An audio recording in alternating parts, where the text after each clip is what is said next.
নমস্কার, CNN24 সান্ধ্যকালীন সংবাদে আপনাদের সবাইকে স্বাগত জানিয়ে সাথে রয়েছি আমি মাম্পি। আসুন দেখে নেওয়া যাক আজকের সংবাদ শিরোনাম। গুয়াহাটির বাজপেয়ী ভবনে আনুষ্ঠানিকভাবে বিজেপিতে যোগদান ভূপেন বরার।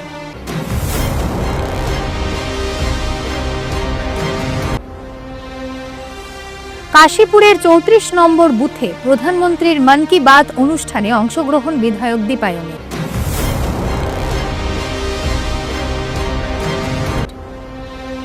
বিস্ময় চমক গোস্বামীর রচিত ব্লু প্রিন্ট শিলচর শীর্ষক পুস্তক প্রকাশ।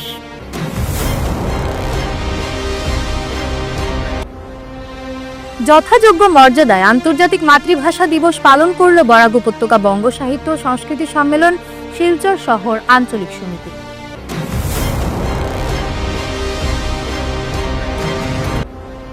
গ্রামবাসীকে একই সূত্রে আবদ্ধ করার লক্ষ্যে বেড়াবাগ প্রথম খণ্ডের সালেপুর গ্রামে শনি পূজা সম্পন্ন।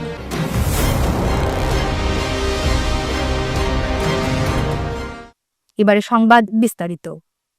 রবিবার আনুষ্ঠানিকভাবে গেরুয়া দল ভারতীয় জনতা পার্টিতে যোগ দিলেন ভূপেন বরা।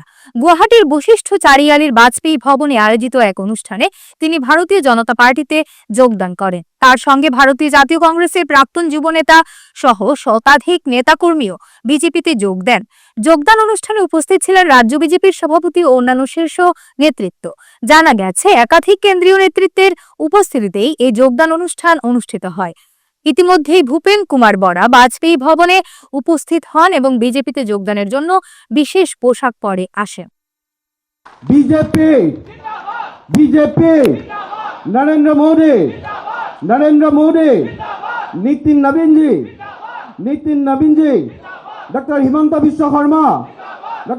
বিশ্ব শর্মা দিলীপ শইকিয়া ভারত মাতা কে বন্দে। শিলচর ব্লক মণ্ডলের অধীনে তারাপুরের কাশীপুর 34 নম্বর বুথে প্রধানমন্ত্রীর মন কি বাত অনুষ্ঠানে অংশগ্রহণ করলেন বিধায়ক দীপায়ন চক্রবর্তী। স্থানীয় কর্মী সমর্থকদের অংশগ্রহণে অনুষ্ঠানটি ছিল উৎসাহ উদ্দীপনায় ভরা। অনুষ্ঠান শেষে মুখ্যমন্ত্রীর উপাসনা প্রকল্পের অধীনে কাশীপুর সার্বজনীন শিব মন্দিরের উন্নয়ন কাজের জন্য মন্দির কমিটির হাতে প্রথম কিস্তি হিসেবে 1,50,000 টাকার চেক তুলে দেন বিধায়ক দীপায়ন চক্রবর্তী। বিধায়ক আরও জানান, আগামী দুদিনের মধ্যে শিলচর শহরে মোট 86টি মন্দিরে প্রথম কিস্তি হিসেবে 1.5 লক্ষ এবং দ্বিতীয় কিস্তি হিসেবে আরও 1.5 লক্ষ টাকার চেক প্রদান করা হবে। আসন্ন 26 বিধানসভা নির্বাচনকে সামনে রেখে এলাকার সকল জনসাধারণ, বিশেষ করে হিন্দু ভোটারদের ভারতীয় জনতা পার্টির প্রার্থীকে শতভাগ ভোট দিয়ে জয়ী করার আহ্বান জানান তিনি। এই শিববাড়ি মন্দিরের জন্য আজকে একটা সুখবর আপনারা দেখেছেন। একটা চেক আমরা মুখ্যমন্ত্রী মহোদয়ের হয়ে আমরা ওনার হাতে তুলে দিয়েছি, মন্দির কমিটির প্রেসিডেন্ট সহ ওনাদের হাতে। এই যে মন্দির, দীর্ঘদিনের মন্দির, আজকে মুখ্যমন্ত্রীর যেটা উপাসনাস্থলী যে স্কিমটা রয়েছে সেই স্কিমের আন্ডারে এই মন্দিরকে ঢুকানো হয়েছে। প্রাথমিকভাবে এটাকে 1.5 লক্ষ টাকা দেওয়া হয়েছে। এই 1.5 লক্ষ টাকা দিয়ে আমাদের ইঞ্জিনিয়ারের সাথে কথা বলে আপনাদেরকে অনুরোধ রাখবো অতি সত্বর এটার কাজকে সম্পন্ন করার জন্য। কাজটা যখন শেষ হয়ে যাবে তখন ইউসি গেলে পর আরও 1.5 লক্ষ টাকা আপনারা পাবেন। তাই এটা তাড়াতাড়ি ইঞ্জিনিয়ারের সাথে কথা বলে আপনারা এই মন্দিরটাকে করবেন। সাথে সাথে আমি আপনাদেরকে অনুরোধ রাখবো যে একটাই কথা, আগামী কিছুদিনের ভেতরে ইলেকশন ডিক্লেয়ার হবে। হয়তো আপনারা দেখতে পাবেন যে বিহুর পরে আগে 2টা ফেজে হয়তো ইলেকশন হবে রাজ্যে, সম্পূর্ণ রাজ্যে। ভারতীয় জনতা পার্টি শিলচর থেকে একজন ক্যান্ডিডেট দেবে। বিগত দিনে আমাকে ক্যান্ডিডেট দেওয়া হয়েছিল, আবার যদি দল চিন্তা করে আমাকে দেবে বা আপনারা চিন্তা করেন আমাকে দেবে। যে ক্যান্ডিডেট হয় এই ক্যান্ডিডেটকে আমাদের যে এই বুথ 34 নম্বর বুথ, এই বুথ থেকে আমরা যাতে অন্ততপক্ষে বিপুল ভোটে ওনাকে জিতাতে পারি, তার জন্য আপনাদের কিন্তু দায়িত্ব নিতে হবে। আপনাদের দায়িত্বটা এটাই। আর আমি অনুরোধ রাখবো, বিশেষ করে যারা এখানে হিন্দু সমাজের মানুষ আছেন, হিন্দু সমাজের ভোটিং প্যাটার্নটা আপনারা যদি দেখুন তাহলে আপনারা দেখবেন যে ভোটটা কাস্ট কম হয় হিন্দু সমাজের। আমি আপনাদেরকে অনুরোধ রাখবো করজোড়ে যে প্রত্যেক ঘরের 100% ভোট যাতে কাস্ট হয়, তার জন্য ভারতীয় জনতা পার্টির বুথ কমিটি আপনারা কাজ করতে হবে। প্রত্যেক ঘরে গিয়ে, আজকে আমার মনে হলো যে একটু বৃষ্টি হয়েছে বা একটু রৌদ্র বেশি হয়ে গেছে, আমি ভোট দিয়ে এসেছি, আমার মা অসুস্থ আছে, না দিলে হবে, সেটা আমরা যাতে না করি। ভোটাধিকার নিজের অধিকার, আর এই ভোট যদি অধিকার প্রয়োগ না করেন তাহলে এটার অপব্যবহার হবে। আর অপব্যবহার হলে আপনি যার কথা চিন্তা করছেন সে হয়তো নাও জিততে পারে। তাই আমি আপনাদেরকে অনুরোধ রাখবো যে এই সমাজকে সুরক্ষিত রাখতে হলে ভারতীয় জনতা পার্টিকেই শাসন ব্যবস্থায় থাকতে হবে। যতদিন পৃথিবী থাকবে ভারতীয় জনতা পার্টি যদি থাকে তাহলে এই দেশের মানুষের কল্যাণ হবে। বিস্ময় চমক গোস্বামীর রচিত ব্লু প্রিন্ট শিলচর শীর্ষক পুস্তক প্রকাশ হয়েছে। শিলচর প্রেস ক্লাবে আয়োজিত অনুষ্ঠানে মুখ্য অতিথি হিসেবে উপস্থিত ছিলেন বিবেকানন্দ পোদ্দার অর্থাৎ বিবেক পোদ্দার। উন্মোচিত পুস্তকটির মাধ্যমে লেখক বিস্ময় চমক গোস্বামী শিলচর শহরে বিভিন্ন সমস্যার দিকগুলি বিশদভাবে তুলে ধরেছেন। উন্মোচিত পুস্তকটির মাধ্যমে লেখক বিস্ময় চমক গোস্বামী শিলচর শহরের বিভিন্ন সমস্যার দিকগুলি বিশদে তুলে ধরেন। একই সঙ্গে সমস্যাগুলির বাস্তবসম্মত এবং কার্যকর সমাধানের প্রস্তাবও দেন তিনি। শহরের সার্বিক উন্নয়ন এবং পরিকল্পিত ভবিষ্যৎ নির্মাণের লক্ষ্যে বইটি গুরুত্বপূর্ণ ভূমিকা রাখবে বলে উপস্থিত অতিথিরা মত প্রকাশ করেন। শিলচর ও বৃহত্তর বরাকভ্যালির জন্য একটা স্ট্রাকচার্ড ইনফ্রাস্ট্রাকচার ডেভেলপমেন্ট ও আরবান প্ল্যানিং এর রূপরেখা তুলে ধরার চেষ্টা করেছি।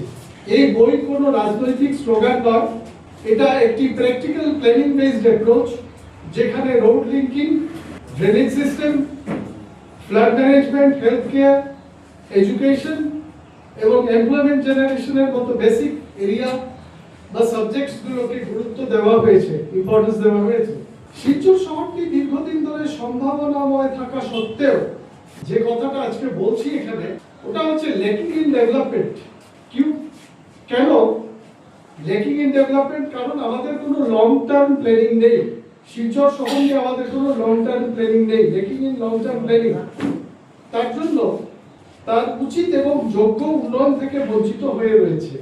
আমার এই শহর শিলচর শহর, এটার সঙ্গে আবেগ জড়িত, এটার সঙ্গে ভালোবাসা জড়িত, প্রেম জড়িত, চোখ ফোটার পর থেকে দেখে আসছি। So this area needs development, that is final. তার জন্যই এই চেষ্টা। এই বইয়ে আমি দেখানোর চেষ্টা করেছি কিভাবে গভর্নেন্স, সিস্টেমেটিক পলিসি এক্সিকিউশন এবং হিউম্যান সেন্ট্রিক ডেভেলপমেন্ট মডেল এর সাথে কাজ করা যেতে পারে। ব্লুপ্রিন্ট শিলচরের উদ্দেশ্য শুধু সমস্যা আইডেন্টিফাই করা নয়, বরঞ্চ একটা সলিউশন ওরিয়েন্টেড ডেভেলপমেন্ট স্ট্র্যাটেজি বের করা। যথাযোগ্য মর্যাদায় আন্তর্জাতিক মাতৃভাষা দিবস পালন করল বরাক উপত্যকা বঙ্গ সাহিত্য সাংস্কৃতিক সম্মেলন শিলচর শহর আঞ্চলিক সমিতি। এরপর অনুষ্ঠানের প্রথম পর্বে দীপক সেনগুপ্তর সভাপতিত্বে 21 ফেব্রুয়ারি প্রসঙ্গে প্রাসঙ্গিক শীর্ষক আলোচনা করেন শ্রী অনিন্দ সেন, শ্রী মনোজ কুমার পাল, শিলচর মহিলা কলেজের প্রাক্তন অধ্যক্ষ, বরাক উপত্যকা বঙ্গ সাহিত্য এবং সংস্কৃতি সম্মেলনের জেলা সভাপতি শ্রী সঞ্জীব দেব লস্কর। আলোচনা অনুষ্ঠান শেষ হওয়ার পরেই দ্বিতীয় পর্বে বহুভাষিক কবিতা পাঠ এবং গানের জমজমাট অনুষ্ঠানের আয়োজন করা হয়। আর জব্বার রফিকুল এক লোহময় ঝরল জল, যেমন ঝরে ফুল রক্ত নদীর স্রোত বয়ে যায় মাতৃভূমির বুকে, মাতৃভাষা স্বীকৃতি পায় মৃত্যুর অভিমুখে। তোমার আমার বাংলা ভাষায় রক্ত ছিটের দাগ।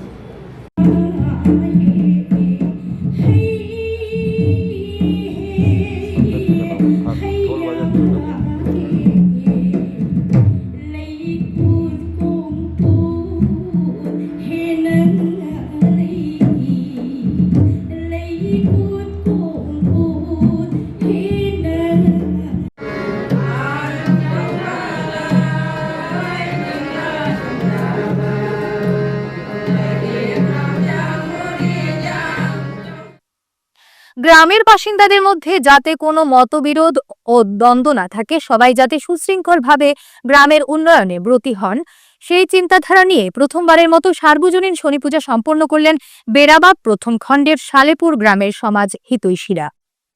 পাশাপাশি স্থানীয় শনি মন্দির নির্মাণ করে প্রতি শনিবারে গ্রহরাজ শনিদেবের পুজোর মাধ্যমে গ্রামবাসীকে একত্রিত করে সকলের মঙ্গল কামনায় উদ্যোগী হলেন। শনিবার রাতে এই পুজো সম্পন্ন হয়, গ্রামবাসীরা মহাপ্রসাদ গ্রহণ করেন। বিশিষ্টদের মধ্যে উপস্থিত ছিলেন আইনজীবী পার্থসারথী নাথ, প্রীতম কুমার নাথ, বিভূতিভূষণ নাথ, সনাতন উন্নয়ন সংস্থার কর্ণধার অশোক কুমার নাথ সহ প্রমুখরা। আজকে আমরা যে সালেপুর গ্রামে একটা শনিপূজা আয়োজন করছি, তো ওই শনিপূজাটা আমরা আর এটা যাতে যত আমরা চালাই দিতে পারি। আর এই পূজাটা এখন আমরা সাপ্তাহিকভাবে প্রত্যেক শনিবারে চলবো, আর যাতে আমরা এই পূজাটা চালাই দিতে পারি। আর ভবিষ্যৎ পরিকল্পনা আমরা যাতে এটা শনি মন্দির স্থাপিত করা, তো এর লাগে সবার সাহায্য সহযোগিতা। বেড়াবাগ পাহাড়ে আমরা একটা শনি মন্দির আজকে স্থাপিত করলাম। আর আমরা ইচ্ছা যে আগামীতে এটা স্থায়ীভাবে যাতে পরিবর্তিত করতে পারি, ব্যবসা নিয়ে আমরা আজকে থেকে চালু করলাম। বর্তমানে আজকে যেটা আমরা মোটামুটি একটা টেম্পোরারি করলাম, ওইটা আপনারা সবাই সাপোর্ট করবা এবং আমাদের সহযোগিতা করবা আগামীতে যাতে এটা আমরা সুন্দরভাবে এটা। হ্যাঁ, বর্তমানে এটা তো প্রতি জায়গা ঠিকই আছে, আমরা এটা চলিয়া যাইব, প্রতি সপ্তাহে আমরা এটা করিয়া যাইব। কিন্তু আমরা উদ্দেশ্য হইল যে আগামীতে এটা ভালোভাবে সুন্দরভাবে এটা যদি সহযোগিতা সবের পাই, তাহলে এটা সুন্দরভাবে প্রতিষ্ঠিত করার সবে সহযোগিতা করো, এটাই আমরা কামনা করি। আজকের সংবাদ এই পর্যন্তই। ধন্যবাদ।